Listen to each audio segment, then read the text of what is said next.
What's up, guys? Dan Cheng here from thefriendformula.com. And I gotta say, I'm already having so much fun with you guys. The chat is hilarious. And I'm so excited that you guys are all here joining me on today's live training. And before I go any further, can I just make sure that you guys can hear me? If you can hear me, say yes. Put a yes into the chat box on the right side. Sweet. Thanks, guys. Hell yeah. All right. Okay. So now today I'm really, really excited because we are going to talk about probably the biggest question that I hear from people, which is my mind goes blank and I don't know what to say. Right. So if that is you, you are in the right place today, because today we're going to talk about natural conversation flow, and you're going to learn how to keep up a smooth conversation, and then how to build on what the other person says so that your conversation deepens over time. And then finally, you're going to learn after all of that, basically how to feel confident so that when you're talking to someone, you can just chill the freak out, relax, and actually enjoy it, because that's what it's really all about, right? Talking to people, vibing, and having fun, right? So this is going to be fun. You guys are already a lot of fun. I can already tell.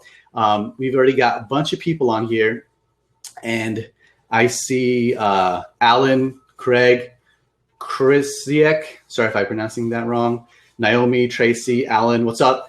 You guys, if you could just put your, say hi in the chat, and then let me know where you're from. I always like doing that. It's a lot of fun just to see where in the world you guys are. We got Alan again, Sid Harth, what's up, man? Brianna, Jenny, Jeremiah, what's up, dude? Nithin, Yang, Theodora, Charles, Rachel, Yusra, Daniel, Candle, Jackal, who is hilarious, Amir, Lay, Sarah. So we got a bunch of people here. And we've got Seattle, Saudia, UK, Austin, and the wonderful state of Virginia. Awesome. Okay. So today we have our special guest, Daniel Wendler. And besides having an awesome name, Dan, probably like the best name in the world, he is also the author of 2 books. The first one is called Improve Your Social Skills, and the second one is called Level Up Your Social Life, The Gamer's Guide to Social Success. How cool is that, right?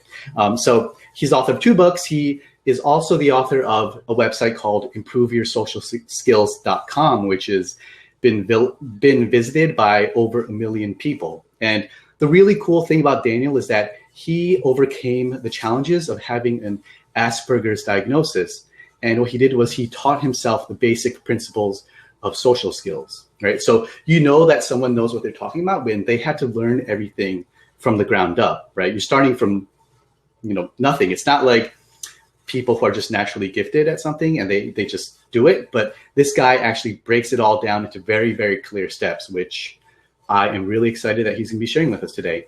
And then afterwards, we're going to be able to have an open chat Q&A session where you guys can enter your questions in the chat, and then we can take it from there. So let me just bring on our special guest, Daniel, and he should be showing up any second now. Hey, guys. There we go. What's up, Dan? How you doing? Hey, I'm doing so good. I'm so excited to be here. This is a fun crowd already, and I'm really excited that you invited me on. Yeah, it's going to be a lot of fun. So I guess, before we get into the content, would you mind just telling these lovely people a little bit more about yourself, your challenges with social skills, maybe a little bit of your story, just so these guys can understand? Just lean in nice and close here, sort of pull you into my story. Basically, when I was growing up, I was the most awkward kid that you could ever hope to meet. I was bullied. I was shy. I would talk about Star Wars incessantly with, the cashier at the grocery store. If it was a social mistake, I made it, and I made it big time. So I had a lot of struggles. And I really thought, like, man, maybe there's something wrong with me. Like, maybe there's just something about me that makes me unlikable. But then what happened is that right before I started high school, I was diagnosed with Asperger's syndrome, which doesn't exist anymore. But now it's gotten rolled into the autism spectrum diagnosis. But back in the day, it was, a condition that basically, it obviously still exists. It's just classified differently. Right. But essentially what it meant is that I did not have the ability to learn social skills naturally. Kind of the same way that everybody else just sort of picked it up as they went along. That did not work for me. And so I was like, oh, well, if I can't learn them naturally, then how about I learn them deliberately? Like, what if I study this like it's a foreign language, the same way that I'm studying, Spanish in my Spanish class. And that paid off big time. I learned a lot about social skills. And then I started to do a lot of things to take what I had learned and share them with the world around me, because I figured if this stuff works for me and like my military grade awkwardness, then it's going to work for other people as well. And that sort of launched me into my career. I love it. Yeah. And like I said, it's amazing that you had to study this stuff, because social skills are something that we all need, but very, very few people actually deliberately think about. Right. Mm-hmm. So that's amazing. Yeah. Cool. And just a little bit about myself, since I don't think everyone here necessarily knows me, but so my name is Dan, also Dan Chang. And I also struggled with shyness for most of my life. Since a pretty young kid, I was very, very quiet. I never spoke up in class. I never really talked to anybody deliberately. And the friends that I had around me were just kind of coincidence, I guess. Just whoever was around, I just assumed was my friend. I never, ever approached someone. I never made deliberate contact with people I didn't know. And I was just always very afraid. And this is something that not many people knew, but it's something that was an internal thing that I had to deal with, a lot of mental barriers. And so I finally decided about 10 years ago to start deliberately working on this stuff, because I found that I had graduated college, and it was hard to meet people, to make friends. And at work, I got really nervous when I was giving presentations, and I would just freeze up. This one time, literally, I was giving a presentation, and someone asked a question, and I froze literally for, I think it was about a minute, but it felt like 10 minutes. And I didn't know what to say. And, it was moments like that that really gave me that push to finally do something about it and overcome all this anxiety that I was feeling. So I started the website, thefriendformula.com, about a year ago. And I've just been, putting everything that I've learned on there, and just helping people with coaching and putting together courses, and talking with awesome people like Mr. Wendler over here. So yeah, that's a little bit about me and the other Dan. And so with that, I don't want to waste these people's time. So let's get into the content. And if Dan, you want to just take it away. Alrighty, I will. If I click that button here, that button there, and just click a lot of buttons, you should all see my slides. Do you in fact see my slides? Yes. Okay, let me bring those up. Cool. Okay, slides are up? I believe so. Yeah, I see them. Okay. Did we move back and forth? Very exciting. There's my face. There's not my face. It's like a magic trick. Okay. All right. Well, I will jump right in then. So this is me. If you've forgotten what I looked like in the past 15 seconds, there's me again.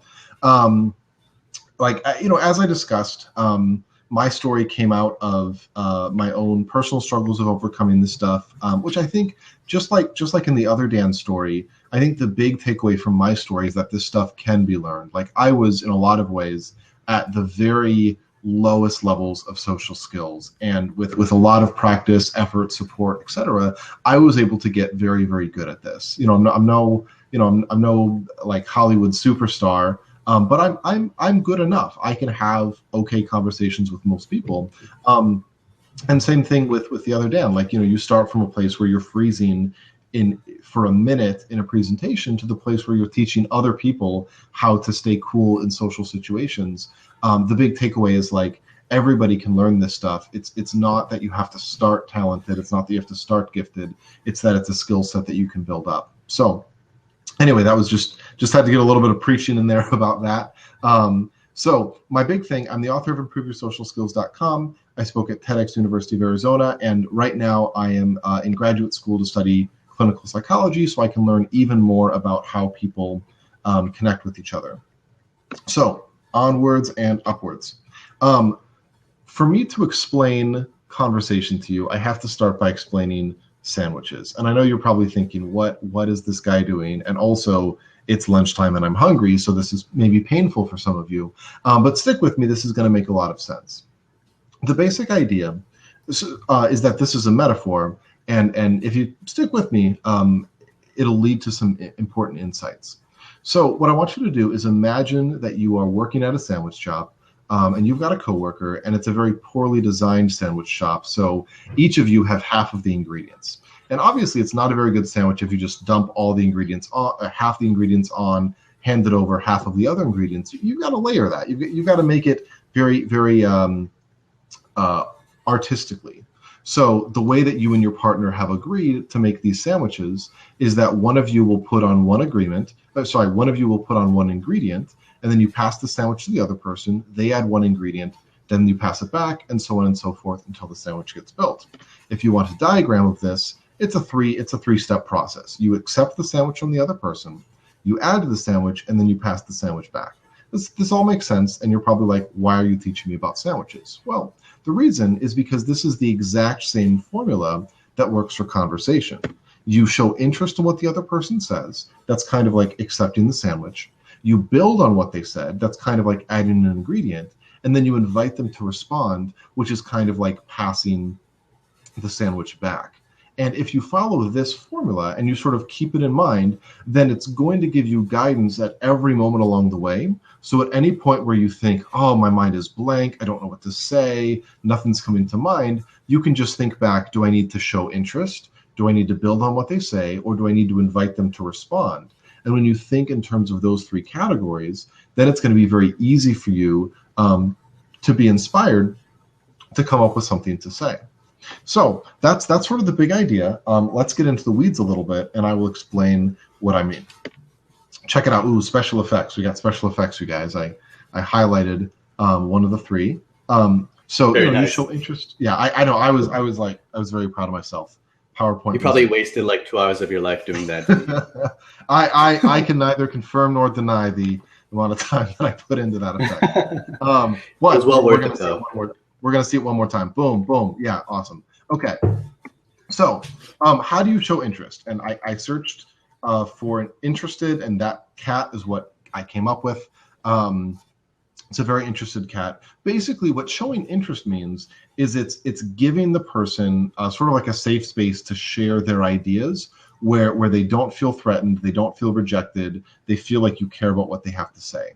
So the biggest thing is to not shoot them down. And this can be really tempting when the other person comes out with something that we disagree with or something that we don't like. So, somebody says, hey, I was reading the news and, I think that political candidate A is pretty stupid.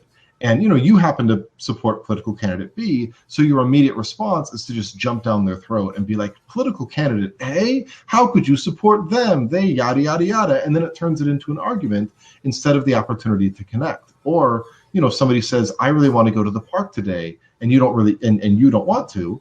And so your immediate response is, again, to jump down their throat, be like, the park, that's stupid, that's boring. Why would we do that? So the first step is to just rein in that desire to shoot them down, and instead give them the space to sort of share why they have that idea or why they have that belief or opinion.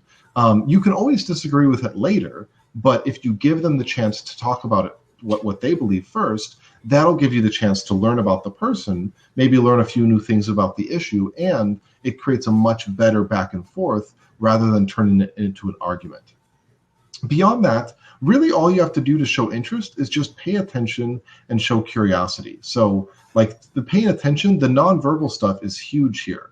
Like, turning towards the person, putting down your iPhone, leaning in a little bit. All of those things say the stuff that you're saying is important to me and I want to hear more. And then showing curiosity, same thing, like just indicating to them that you'd like to hear more, that you care about what they have to say. And what this does is it helps the other person relax. It communicates that they are important to you, and it makes the rest of the conversation flow so much smoother because they don't have to second guess themselves and wonder, is the other person going to jump down my throat if I say the wrong thing? So those are some sort of like abstract explanations of what I meant. So let's do some specific examples. So let's say somebody says, I think the Olympics are boring. And we're going to do a little bit of a choose your own adventure. So here's 4 different options for what you might say in response. You might say, "That's stupid. The Olympics are awesome." You might say, "Yeah," and turn to face them. You might say, "Uh-huh," and look at your phone. Or you might say, "Boring," in sort of a curious tone. Which one of these do you think shows interest? And which one of those, do you think, shoots them down or does not show interest? A moment of silence, and then, it's not really rocket science. B and D show interest. A shoots them down, and C just withdraws from the conversation. And I mean, again, this could maybe seem a little bit intuitive, but in the moment, it's very easy to think about what we want in the conversation rather than what the other person is feeling. So if the other person says the Olympics are boring and we don't really want to talk about the Olympics, it's really tempting for us to just withdraw because that's what we want to do. But what that does is it crushes that sort of baby conversation.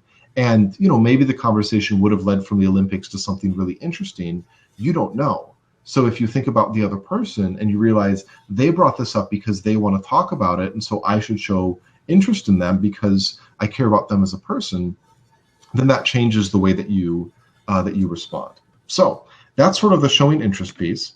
Next up, we're continuing with the advanced special effects.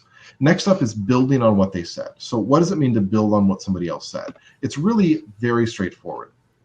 Either you share a related thought or you ask a related question. And what do I mean by that? Well, let's say somebody says, "I'm so excited for the weekend." You might say something like, "You look really excited. Weekends are the best." Or "It sounds like you have something fun planned." None of these thoughts are going to win you awards for brilliant writing. Like this is not the best conversation in the world, but what it does is it shows the other person that you're interested, and it adds a little bit more to the conversation. It gives the other person, something that they can build off of, and it shows that you want the conversation to continue. Same thing with related questions. You might say, "What do you have planned? Ready for the week to be over? Is there something special about the weekend?" Again, I'm deliberately giving pretty basic examples because I want to show you that you don't have to come up with the perfect question or the perfect statement. All you have to do is build on what the other person says a little bit to keep the conversation going. So again, related thought, related questions. Those are the sorts of things that are going to keep the conversation going. So let's do another little exercise. Let's go back to our friend who thinks the Olympics are boring. What are some things that you could say that's either a related thought where you're adding maybe some facts that that are interesting, you're adding maybe some of your own thoughts, you are reflecting on what the other person said, or a related question where you're encouraging the other person to dig deeper, you're encouraging the other person to share more. Well, here are some examples that I came up with. Here's 3 potential responses. What would you change if you were in charge of the Olympics? People in the first Olympics were totally naked. That would make it less boring. Or, yeah, they're pretty boring. Which one of these builds on what the other person says and which one doesn't? Obviously, number 3 does not build on what the other person says, and the first 2 do. So you would want to do things like that, and that's going to keep the conversation going. By the way, it's very possible to combine a question and a statement. So, we had our two statements here, or we had our statement and our question here. You can put them together and say, "Hey, people in the ancient Olympics competed totally naked. If I were in charge, that's what I would do to make it less boring. What would you do?" And little bit of a risque conversation topic. Maybe don't use this with your grandma, but this moves the conversation forward because you're adding some of your own thoughts and feelings that are pretty interesting, and then you're inviting the other person to speak with an open-ended question that there's really a lot that they can do with that. So, okay, moving on to part 3, inviting the other person to respond. How do you do that? Really, if you invite the other person, if you do the first 2 things correctly, then you're going to invite the other person to respond pretty much automatically, because these are the ways that you invite somebody to respond. Basically, what do I mean by inviting the other person to respond? What I mean is you want to give them something that's on the tip of their tongue. You want to make it so that they don't have to think about what they need to say. They don't have to struggle with their own blank mind. They don't have to sort of figure out where's the conversation going. It's very, very easy for them to have inspiration for what they want to say to you next. That's what happens when you invite somebody to respond really well. And so what are some ways that you can do that? The first is just showing interest. When the person has more that they want to tell you, just showing interest is sufficient to keep the conversation going. So if I come up to you and I say, you'll never believe what happened to me this weekend, you don't need to do all that much to keep the conversation going. You just need to say, what happened this weekend? Or, I won't believe it. Or, like just do something to show interest because the other person wants to talk. If the other person, if you've shown interest and the other person is not talking, then you can ask open-ended questions. And everybody sort of understands the distinction between open-ended questions and closed-ended questions as, closed-ended questions, you only can do one answer. Open-ended questions, you can do any kind of answer.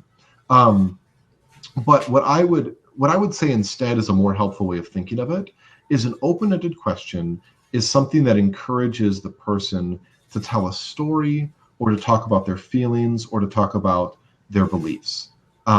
It's questions that let the person show you more who they are as a person and not so much questions that just encourage the other person to tell you facts. So, if you ask somebody, like,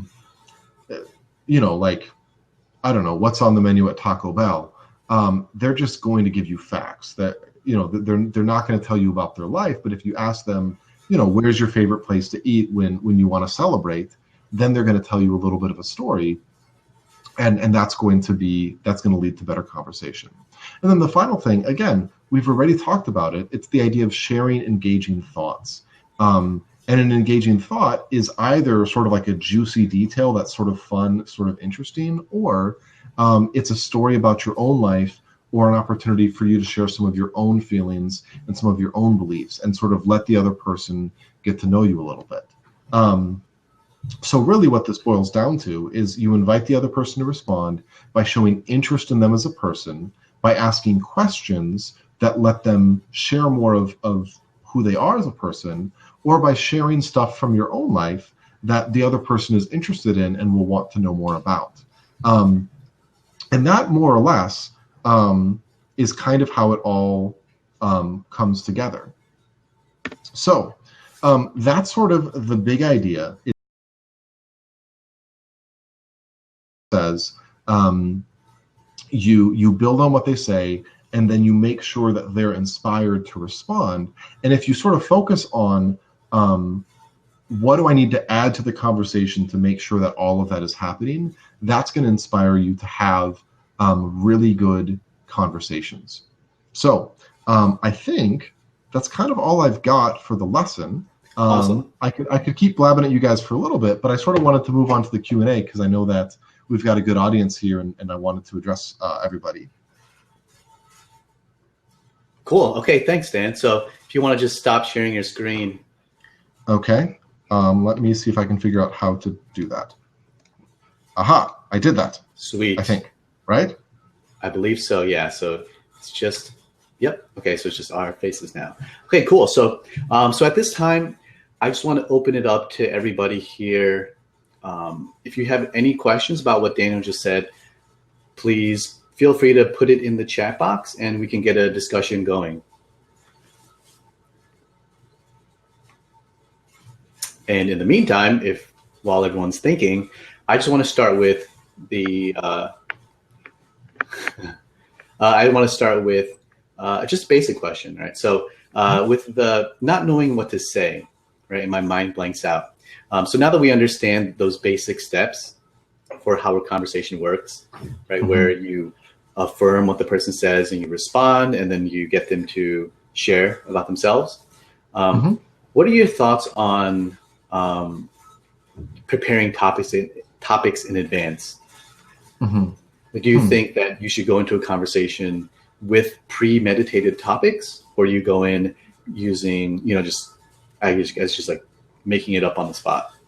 Mhm. I think that is something that I would encourage the individual to sort of. Um, I guess it depends on the individual, because the trade-off is that having some topics prepared in advance can be really helpful to sort of give you a sense of confidence, and also it's sort of like a fallback thing. But it can make you sound really scripted, and if the conversation sort of moves away from your prepared topics, then you can feel like, oh, what do I do? And you sort of panic. So I think what I would say, if you want to try those, I would really encourage the person to try sometimes with prepared topics and other times without prepared topics, and see which one gives them better results. Because I think for some people, having a little bit of a safety net is going to give them the confidence that they need to engage, and other people, it's just going to make them too rigid, and it's going to make it hard for them to be successful. Yeah, I agree. I think my advice would be to prepare topics only if you're going to a very, very specific event where you know why the people are there. For example, like a networking event or some sort of dinner function for work, where it's going to be pretty clear what's going to happen, right? People are going to talk about their jobs, about their projects. And in that sense, I would say yes. But in general, I would say preparing topics is kind of harmful for social interactions, because it comes off very awkward if you have these things prepared in your mind and you almost script them out. You go into a conversation without gauging the other person first and trying to understand them, then it's really random, right? Yeah. And for example, the other week I had a coaching call with one of my students, and we're just practicing doing some role playing, and I told him to start a conversation with me as if he were a stranger. And so, not terrible, but what he did was he started with Pokemon Go as a topic, which, it's a good topic because it's really popular right now. But the thing was, it kind of shocked me, because if I was a stranger, I'm like, why is this guy talking to me about Pokemon, and where is he coming from? So it can be weird if you prepare stuff. Yeah, I agree with you. I don't. I generally don't want to tell people to rule things out, and like to never try something unless it's going to be manipulative or very, very harmful. But I agree with you that it's for a lot of people, it's going to give you bad experiences, just because that's not the way that like real conversation moves too fast, and every person is an individual, so you're not going to be able to prepare ahead of time very well. Agreed. Okay, cool. So looks like we're getting some questions here. Let's try to keep these to serious questions, because I got to filter through these. Okay, so we got Alan said he thought it was well explained. Cool. Thanks, Jeremiah says, what advice do you have for group-based conversations? That's an excellent question. I guess I will jump in. I think the first thing, speaking briefly about how to join a group-based conversation, is I would first look at the body language of the people involved, because in general, if a group is really turned in towards each other and they don't really have space between their members, they're not really open outwards to the rest of the room, then in a lot of cases that group is talking about a private topic. They don't really want other people to join them. And unless you know somebody well in that group, and you think that, or most of the people in the group, and you're confident you're going to be accepted, that's maybe not a good group to join. Whereas a group that is shaped a little bit more like a horseshoe, where there's just a big opening, and they're more open to the rest of the room. Yeah. That body language sort of indicates that the people are, they're talking about something where they don't mind other people joining, and it's going to be more, you're going to get a warmer welcome if you walk right up and try to join that group. Right. So as far as, once you've joined the group, you've been integrated into the conversation. I think the biggest thing is, the biggest things where I see people struggle is in figuring out how to jump in. Because I think that some people will just not contribute at all. And then some people will contribute so much that they interrupt and they are overbearing to other people. And unfortunately, there's no one secret trick that will always make sure that you always are doing the right thing. Although, Dan, if you know the secret trick, please let us know. But I think the biggest advice that I could give is to try to check in, and if you feel like group conversations don't go well for you, and you I would encourage you to either get some feedback or just do some of your own observations on yourself and figure out, am I having problems because I'm not speaking up at all? Or am I having problems because I'm talking all the time and I'm overriding other people? And if you can sort of figure out which end of the spectrum you're at and then practice deliberately being more on the other end, then you'll probably end up somewhere in the middle, and that will be more appropriate. Awesome. Okay. That's good stuff. So my thoughts on group conversations, Jeremiah, that's an awesome question because it's very, very common. And I think it can be tricky with group dynamics. But so my thoughts are that, first of all, with the group conversation, it's very easy to be distracted because there's so much going on. There's this guy's talking to this girl and he's talking to her across the room, or these people are together. And so the big question is, I don't know when to jump in and I don't know what exactly to say, right? Which is what Dan, what you're talking about.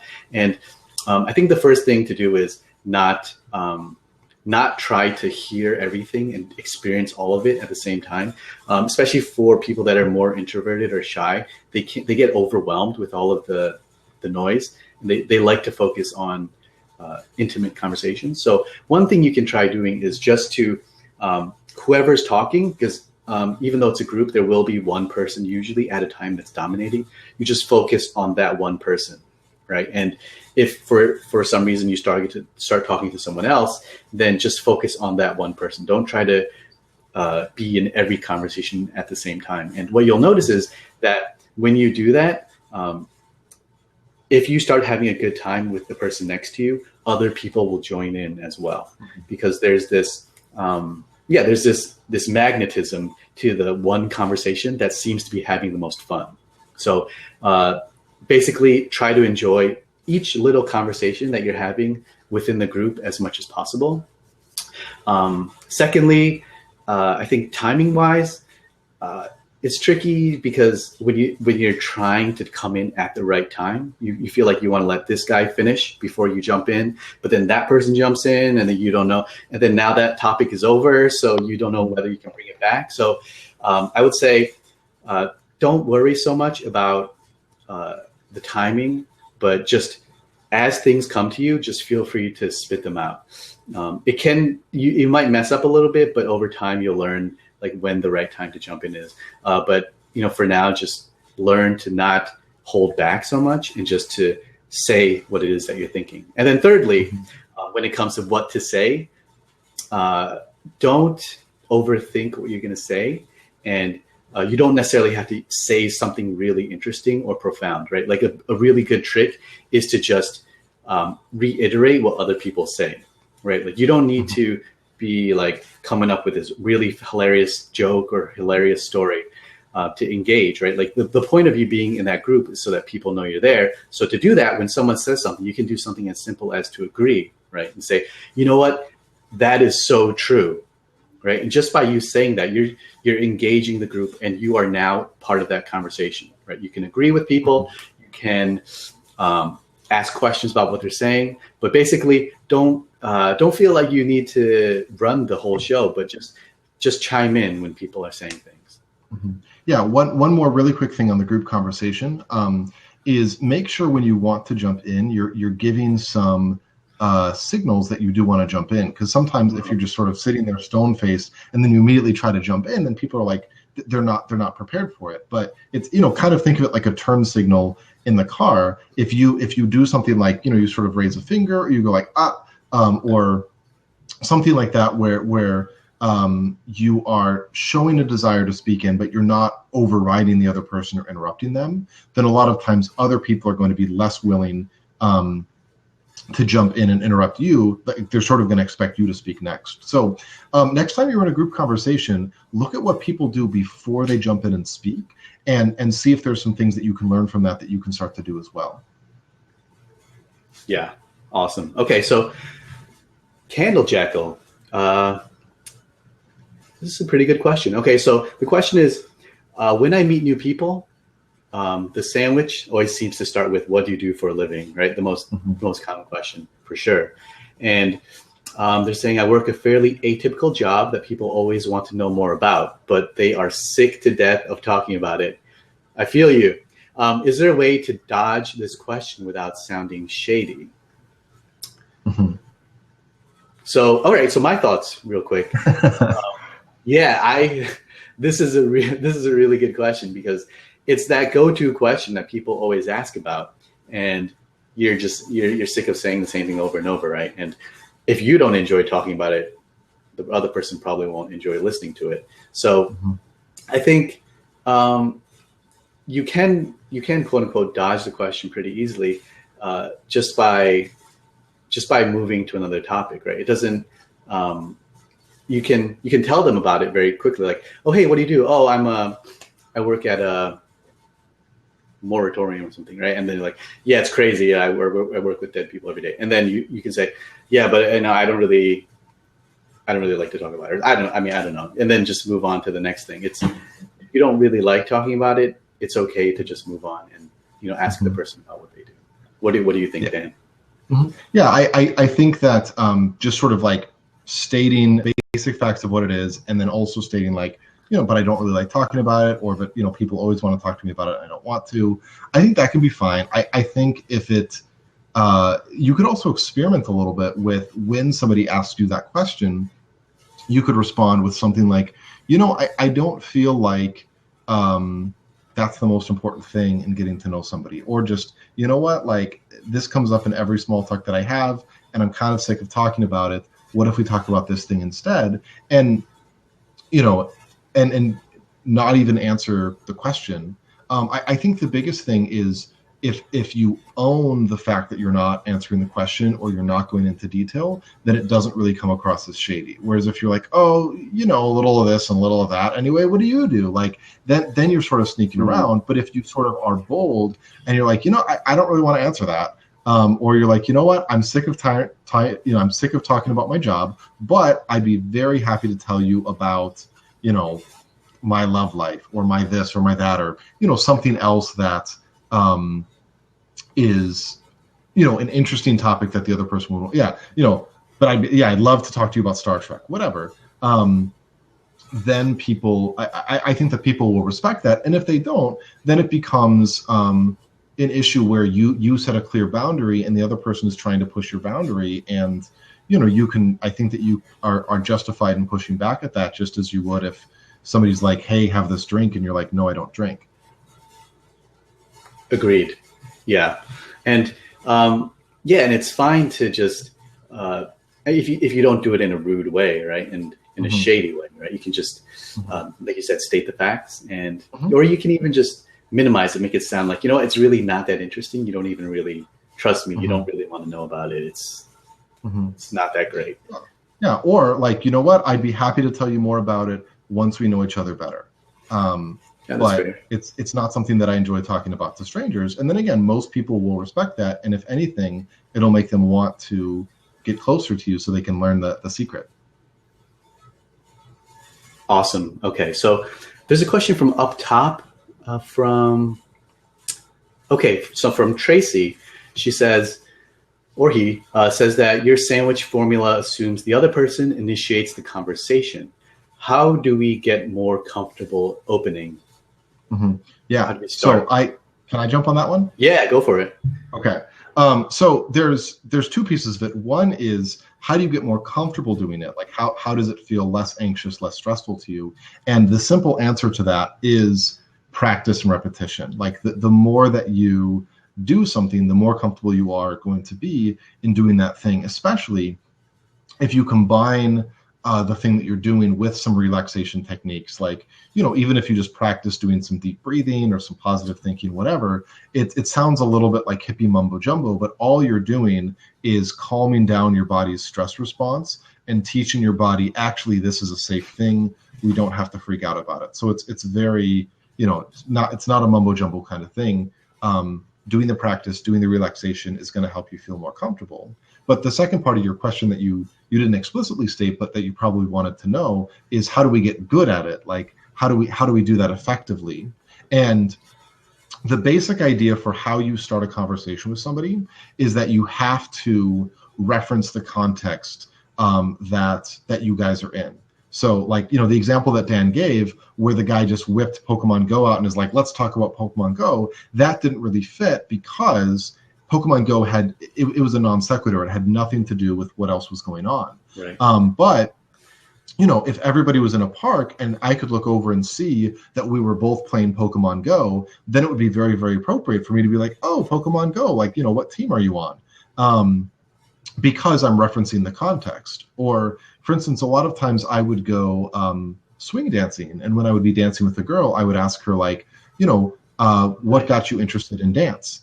And, if I just saw her on the street, it'd be very strange to be like, do you like dancing? Because that's coming out of nowhere. But if we're both dancing, I can talk about dancing. That makes a lot of sense. If we're both sitting in a classroom, I can ask them about the test we have coming up. If they're reading a book, I can ask them about the book, things of that nature. Right. Dan, I did not know that you were a dancer. Mm-hmm, yeah. So am I, actually. I'm also a dancer. What's your favorite style? I've always wanted to learn swing dancing, but I never did because I like the social aspect. But I do more of like popping, locking, breakdancing, that kind of thing. See, I'm so jealous of that because I can do like partner dancing, swing and blues because I'm making it up on the spot. But the things where it's just me, and especially where I have to do a choreography, I'm like that. Then I turn back into awkward 12-year-old Daniel, and it's not very pretty. So maybe one day we'll have to do another webinar where you teach me how to dance. Yeah, we could like collaborate, do like a routine together. Yeah. All right, let's see here. Yeah, actually, can I?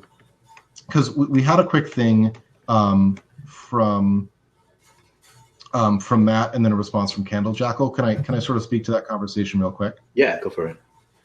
So Matt said, do you have any tips on how to have a flowing conversation when approaching women, men on the street? And then Candle Jackal said, I don't recommend approaching women on the street.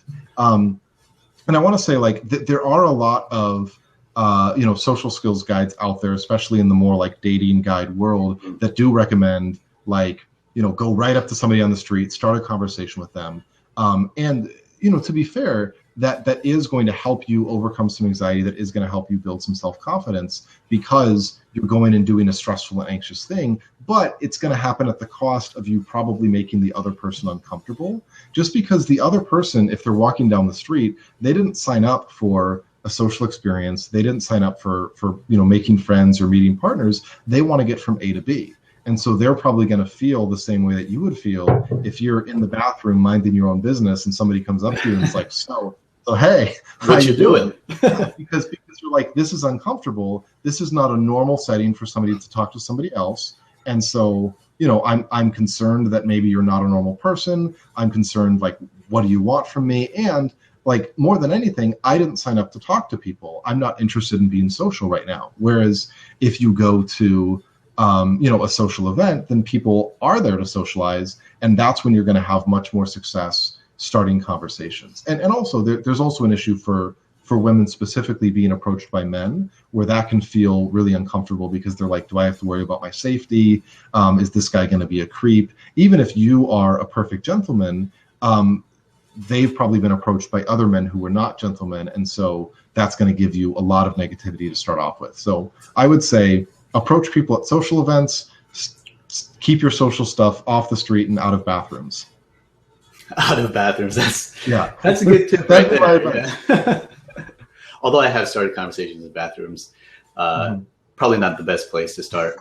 Yeah. It can sometimes especially like if you know the other person beforehand, you can maybe start it, or you're both at a conference. But in general, you should start conversations when people are open to conversation. That's kind of the big idea. Right. Agreed. And I also think that starting conversations with strangers on the street specifically is really, really tricky. So it is possible. It's not necessarily something that you want to do, though, if you're just starting out, because there's a lot of factors going on, right? Like they're trying to get to where they're going. They don't know you. They're trying to figure out whether you're a safe person to talk to. You are trying to think of what to say, and there's too much going on, right? So it is possible, but I'd say in general, though, when starting conversations with strangers, which can be fun, right? The thing is, what you want to do is show that you are safe, right? That you're non-threatening.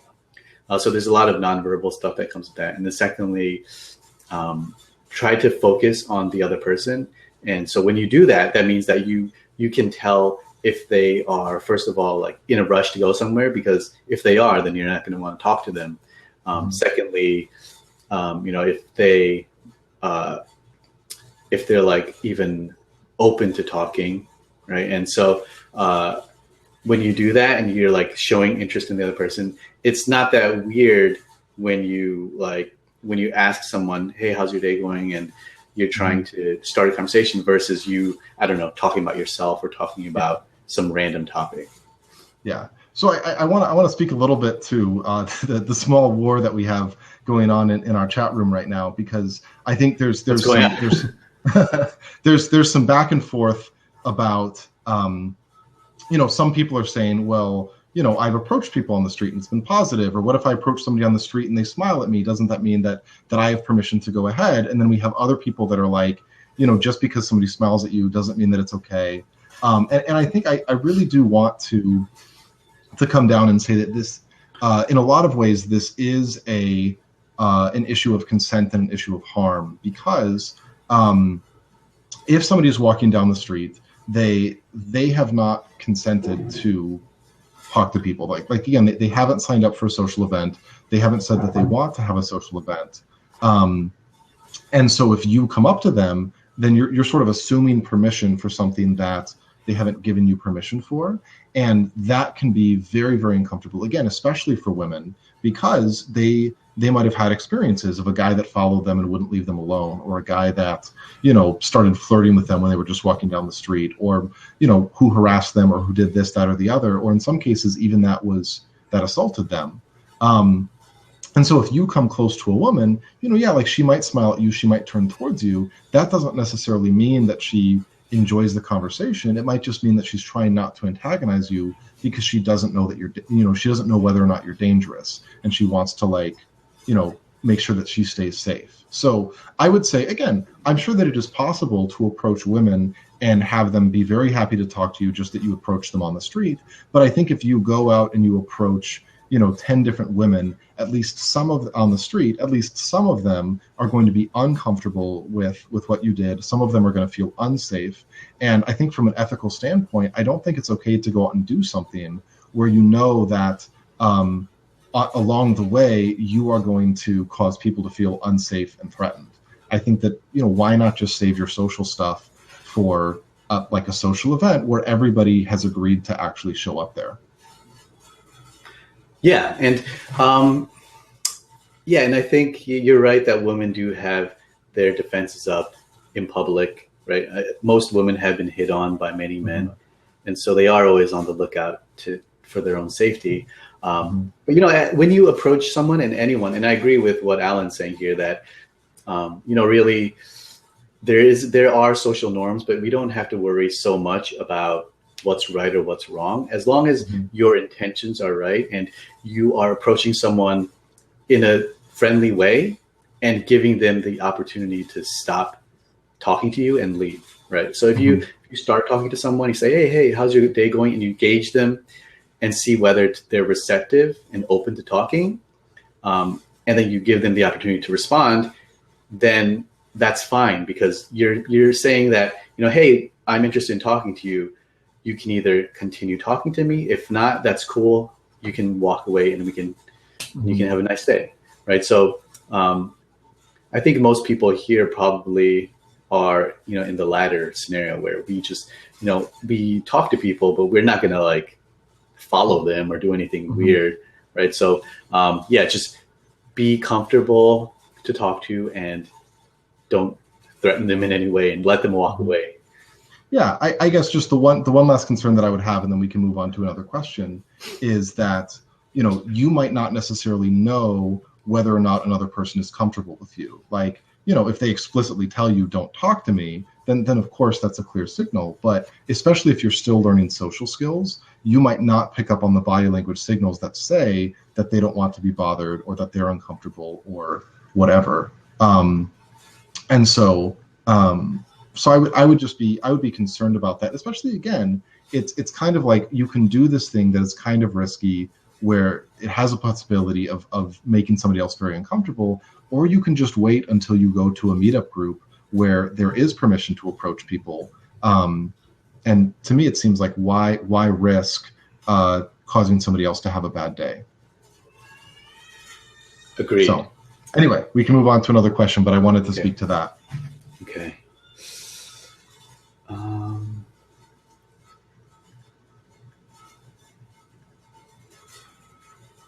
What's going on? We've got Alan like said too much trolling going on here in the comments. You guys got to clean it up. I think if we scroll up a little bit, there were some more serious questions.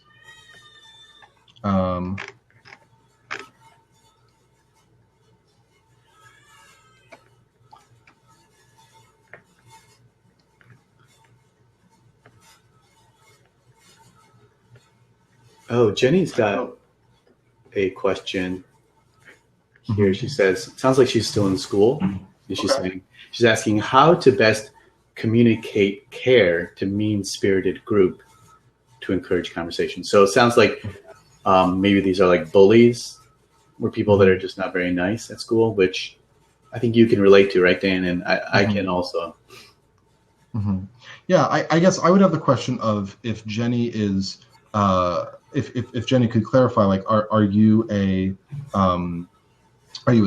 student? Are you a teacher? Or I guess she had an earlier question, what to do if, okay. I think, I mean, that's such a challenging thing because bullying is, I mean, it's just a mess. Like a lot of times people that bully or that are mean-spirited, like they play by some different rules than other people. I think there's a couple of thoughts that I would have. The first question is, obviously have you gotten, the like adults that could help you out involved? Like, do the teachers know about it? Do your parents know about it, etc.? I see. Okay. Just trouble bringing, so everybody's sort of sitting around and they're gossiping or they're saying negative things or they're just talking about a lot of problems. And you're like, oh, this is kind of miserable. Okay, that makes a lot more sense. I think there's a couple of different options that you could do. I think one possibility, which you've probably already tried, is to try to change the conversation to something else, and be like, what if we talk about this? My guess is you've already tried it, and they don't really want to do that because they enjoy the gossip or whatever it is. I think another option could be if there is somebody in the group that you have a really good rapport with, maybe pull that person aside individually and be like, hey, I'm kind of concerned about the negativity. What do you think? And could we work together to help make our group more positive? Because if you can build sort of an alliance and you can build some people around you that also agree on the same thing, that could help you guys make a change. And then maybe you, like the two of you, could address the entire group and say, hey, can we try to be more positive or less gossiping or whatever? I think your third option is to ask the question of, if these people are so negative, why am I spending time with them? And might it be better for me to look into other opportunities to make friends? But I'd imagine that you consider these people your friends and you want to keep spending time with them. So I guess I would say maybe don't like drop these people entirely or be like, whatever, I'm not going to talk to you, but maybe start to branch out and start to see, are there places where you could meet other friends that would be more positive? And then that at least gives you some options. So, are there some clubs at lunchtime where maybe a couple times a week you could go to a club rather than meeting with your negative friend group? Or are there some after school things where you could meet some new people? Things like that, again, give you some options so you're not so locked into this negative group. Yeah, agreed. And yeah, it's tricky. Ninth grade is a tricky age, especially with teenage girls, right? They love to gossip, talk about the negative stuff. But Donald Trump, yeah, that's a good point. You are the average of the 5 people you spend your time with. So definitely surround yourself with positive people, because I mean, it's easy to criticize others. It's easy to focus on the negative stuff, but you want to be around people that are positive. Mm-hmm. Yeah. We actually had a really good question from Donald Trump earlier in the chat. Is it okay if I go to that one? So he said, how do you gauge somebody's interest? Sometimes people just talk to get along. And I think it's actually pretty simple.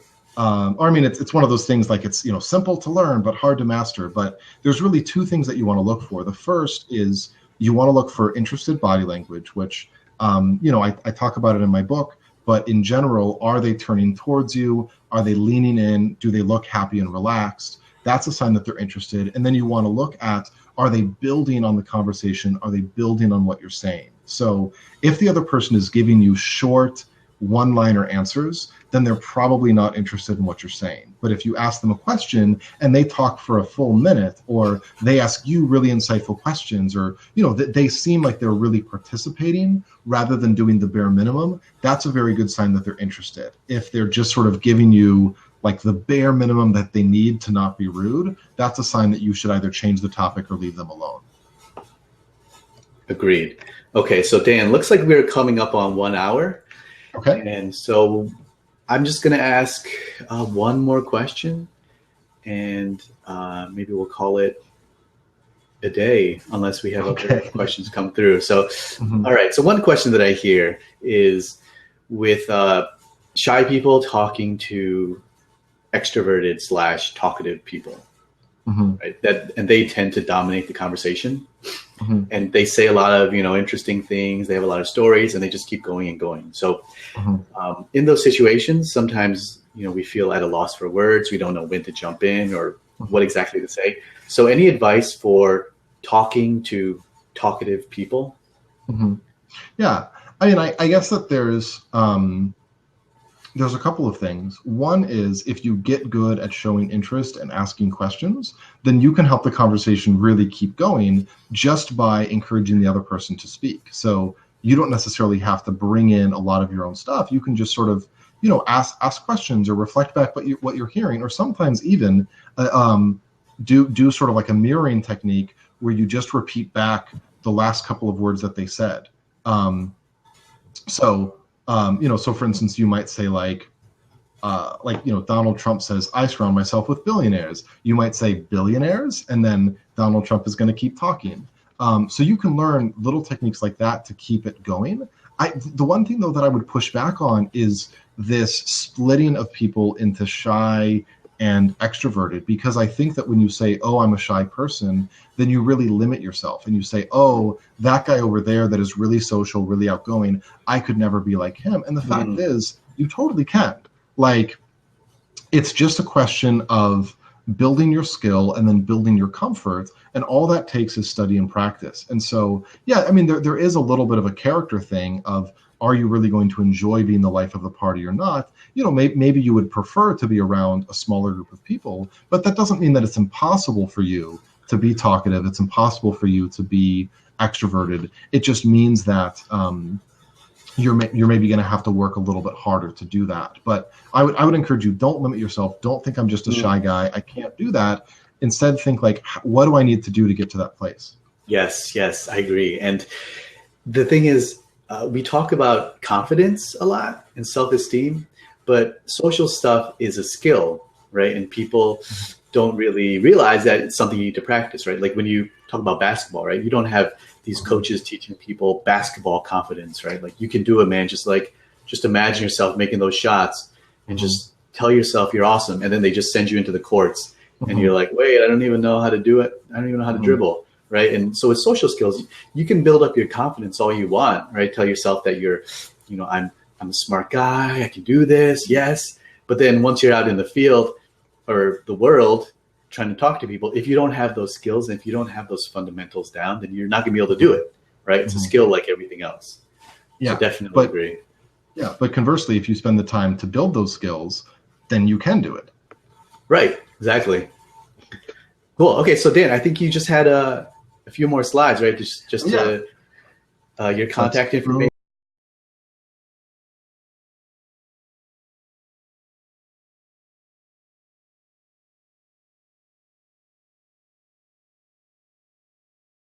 Just a couple of closing thoughts, and this is a very positive lion. Just believe that this lion believes in you. The first thing is it's okay to make mistakes. Like one of the biggest things that I run into with my coaching clients where they say, oh, my mind goes blank, is it's going blank because they're trying to find the perfect thing to say, or they're trying to they're trying to avoid making a mistake. And it's okay to make mistakes. Like listen to other people make conversation. They're going to make mistakes. Like even in the course of Dan and I's dialogue today, we probably made some mistakes, and we do this for a living. And so people are not going to care that much about your mistakes unless they are all the time or really outrageous. So just give yourself some grace, give yourself some space to practice. Don't try to do it perfect. Just try to be good enough, and I think that'll take a lot of the pressure off.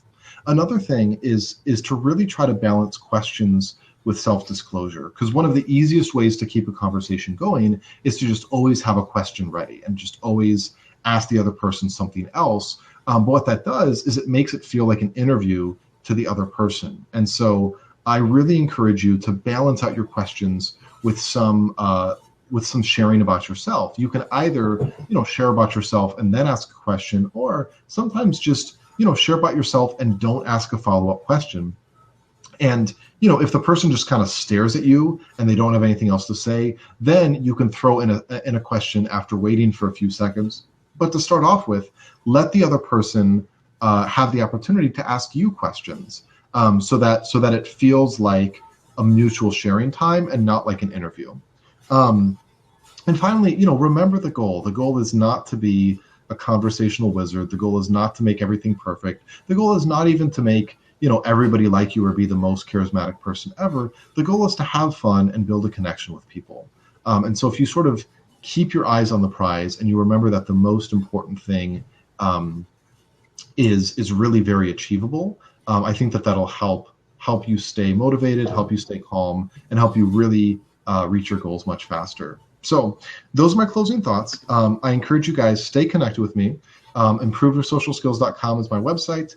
The contact form there goes right to me. So if you want to shoot me any questions, go ahead. I respond to all of my reader mail. Usually takes me a little bit of time, but if you have questions or you want to set up coaching or you want to talk more about what we discussed in the webinar, feel free to get in touch. I do also have 2 books on Amazon.com.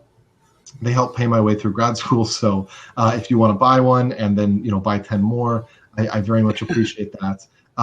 One book, it's my newest book. It's called Level Up Your Social Life, The Gamer's Guide to Social Success. And basically I use video games as a metaphor for teaching social skills principles. And then I give you quests that you go out and you complete in the real world to help practice. So if you like video games, or if you want a lot of really guided practice, this is a great guide for you. And then Improve Your Social Skills is just sort of like my manual that talks about all the different skills: conversation, body language, making friends, telling stories, group conversations, you name it. It's in that book. And it's just a really, really helpful reference that hopefully will help you understand better how to do those different skills. Dan has, oops, that's the wrong way. Dan has a lot of free resources for you as well. Do you want to sort of tell people how to get the goods? Yeah, for sure. So I have a free video series on my site about small talk and how you can use it to connect with people. So, it's 3 free videos. Just sign up at thefriendformula.com and you can learn about small talk, how you can use it to connect, how you can overcome boredom, which a lot of people have when they're talking to people, right? You start zoning out and not knowing what to say. And then 3rd, how to stop nervousness around people. So check it out. And if you want to reach me directly, my email is dan@thefriendformula.com. I'll type it down in the chat below. And feel free to email me. I also read every single email and I respond to every single email. So if you're interested, and ask me questions or setting up some coaching, definitely hit me up. Okay. Well, I think that is the webinar, you guys. Thank you all so much for tuning in. How do I, oh, there we go. Sweet. All right, now it's my face again. And yeah. Yeah, so that's it. Thanks everyone for joining us. This was really great. Daniel, it was great having you as always. And yeah, everybody, hope you have a nice day and hope you enjoyed this. This was helpful. Yeah, who knows? We might do another one in the future, so stay tuned. Yeah, for sure. All right. All right. See you Take care, later. everyone. Bye-bye. Bye.